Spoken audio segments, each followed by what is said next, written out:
নমস্কাৰ, মই অলংকাৰ বৰা ক'ব ওলাইছোঁ কৰোনা ভাইৰাছৰ কথা। কৰোনা ভাইৰাছ প্ৰতিৰোধৰ বাবে চৰকাৰ পুলিচ প্ৰশাসনে সকলো প্ৰকাৰে যৎ পৰোনাস্তি চেষ্টা চলাই আহিছে। ইতিমধ্যে ৰাজ্যখনৰ জনসাধাৰণক সচেতন কৰি তুলিবৰ বাবে চৰকাৰে পুলিচ প্ৰশাসনে অহৰহ জাননী দি থকা পৰিলক্ষিত হৈছে। গ্ৰাম্য অঞ্চল, নগৰীয়া অঞ্চল কোনো এলেকাতে যাতে বহিৰাজ্যৰ পৰা কোনো লোক আহি ভাইৰাছ বিয়পোৱাৰ ক্ষেত্ৰত হাত উজান দিব নোৱাৰে, তাৰ বাবে প্ৰশাসনে কিন্তু দৃষ্টি অব্যাহত ৰখা পৰিলক্ষিত হৈছে।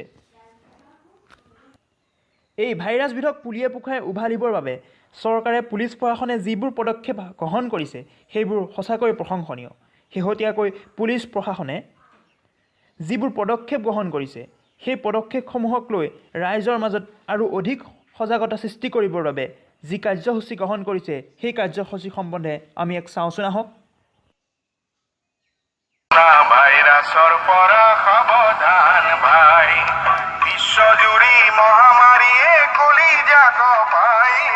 কৰোনা ভাইৰাছৰ পৰা সাৱধান ভাই, কৰোনা ভাইৰাছৰ পৰা সাৱধান ভাই।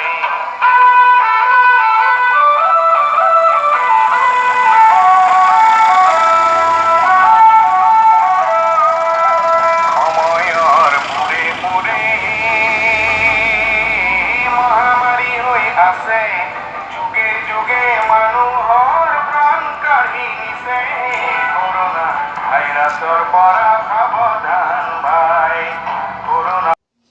চৰকাৰ পুলিচ প্ৰশাসনৰ প্ৰতি মুহূৰ্ততে আহ্বান, ৰাইজ সজাগ হওক, সচেতন হওক। আমাৰ আছাম লাইভৰ পৰাও একেই আহ্বান। লগতে কওঁ, সকলো নিজ নিজ ঘৰতে থাকক, সুস্থ থাকক আৰু আমাৰ পৰৱৰ্তী বাতৰিসমূহ চাই থাকক। ধন্যবাদ।